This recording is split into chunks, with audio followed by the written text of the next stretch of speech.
یزید کی لشکر جو امام حسین کے مقابلے میں آیا، امام حسین کے لشکر کی تعداد 72 تھی، تو یزید نے 22,000.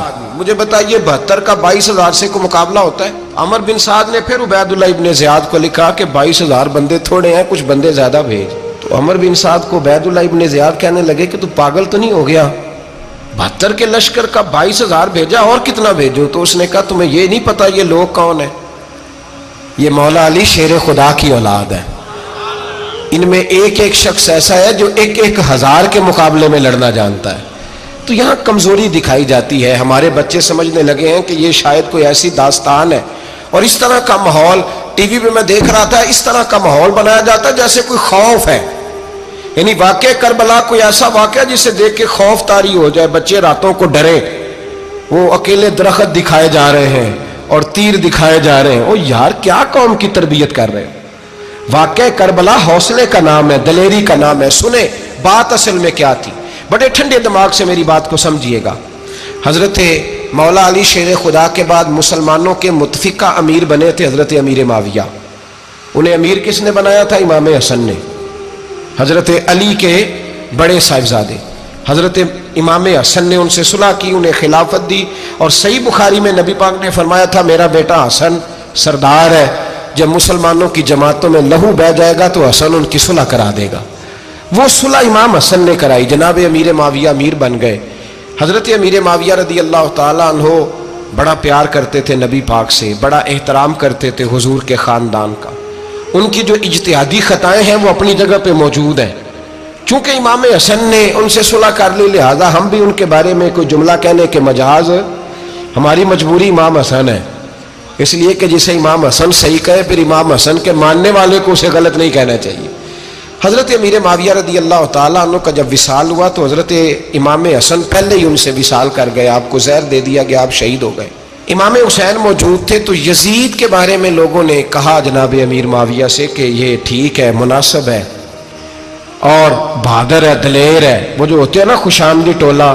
تو حضرت امیر معاویہ کے گرد بھی کچھ ایسے لوگ تھے، انہوں نے آپ سے کہا کہ یزید کو نامزد کر دیں. تو آپ نے یزید کو بلایا، حوالہ مجھ سے دیکھ لیجئے گا. بلا کے فرمایا کہ 3 بندوں کے سامنے اپنی خلافت پیش کرنا، اگر وہ تجھے مان جائیں تو امیر بن جانا، نہ مانے تو چپ کر کے گھر بیٹھ جانا. وہ 3 بندے کون ہیں؟ جناب عبداللہ ابن عباس، حضرت عبداللہ بن زبیر اور امام حسین رضی اللہ تعالیٰ عنہ. یہ وصیت فرمائی جناب امیر معاویہ. ہوا یہ کہ یزید جب امیر بنا نا، 2-3 چیزیں ہوتی ہیں جب کسی بندے کو قابو کرنا ہوتا ہے، 2-3-4-5 چیزیں ایسی ہوتی ہیں جس سے بندہ قابو آتا ہے. تو اس نے بھی فوری طور پہ، یزید نے دیکھا میرے لیے مسئلہ کیا بن سکتا ہے. ولید بن عتبہ اس وقت مدینے کا گورنر تھا. یزید نے اس کو خط لکھا کہ امیر عرب کا رواج آج بھی ہے کہ جب تک نئے خلیفہ کی بیعت نہیں ہو جاتی پرانے کے انتقال کی خبر ہی نہیں دیتے، اس کو رکھے رکھتے ہیں. یہ ان کا طریقہ ہے. وہ کہتے ہیں کہ ولی عہد اچھی طرح قبضہ کر لے پھر بتائیں گے. حضرت امیر معاویہ کا وصال ہو گیا، بتایا نہیں. یزید نے اب کیا کیا، کیونکہ بڑا چلاک آدمی تھا، بڑا شاطر تھا، بڑا تیز تھا، اس نے ولید کو خط لکھا.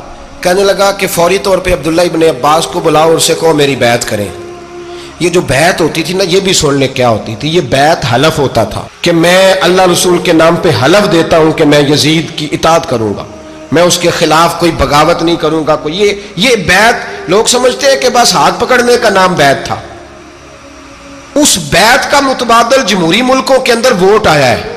تو کہا بیعت کرے. حضرت عبداللہ ابن عباس کو بھی بلاؤ، عبداللہ بن زبیر کو بھی بلاؤ، امام حسین کو بھی بلاؤ. امام حسین آدھی رات کے وقت بیٹھے تھے مسجد نبوی میں، چونکہ 5 نمازوں کی آپ امامت کرتے. امام حسین نماز پڑھا کے عشاء کی بیٹھے تھے. جناب عبداللہ بن زبیر، عبداللہ بن زبیر کون تھے؟ یہ نبی پاک صلی اللہ علیہ وسلم کی پھوپھی پوتے تھے اور جناب صدیق اکبر کے نواسے تھے.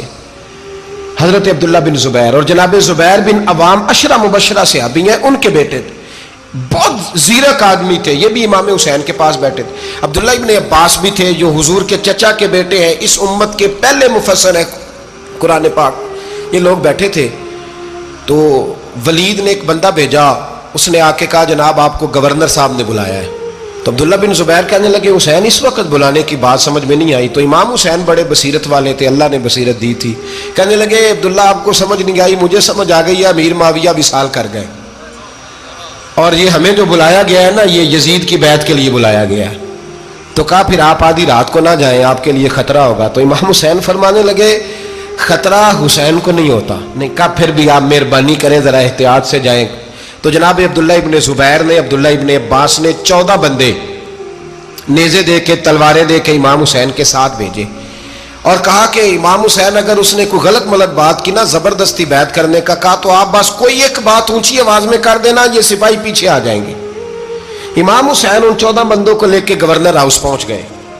جب آپ وہاں پہنچے، اس نے بتایا، اس نے کہا جی حضرت امیر معاویہ انتقال کر گئے اور آپ نے یزید کی بیعت کرنی ہے۔ تو امام حسین فرمانے لگے میں چھپ کے بیعت نہیں کروں گا، مجمع لگاؤ، جمعے والے دن اعلان کرو، جو طریقہ ہے حضرت ابوبکر صدیق کا، جو طریقہ ہے حضرت عمر فاروق کا، جو انداز حضرت عثمان غنی کا ہے، جو مولا علی کا ہے۔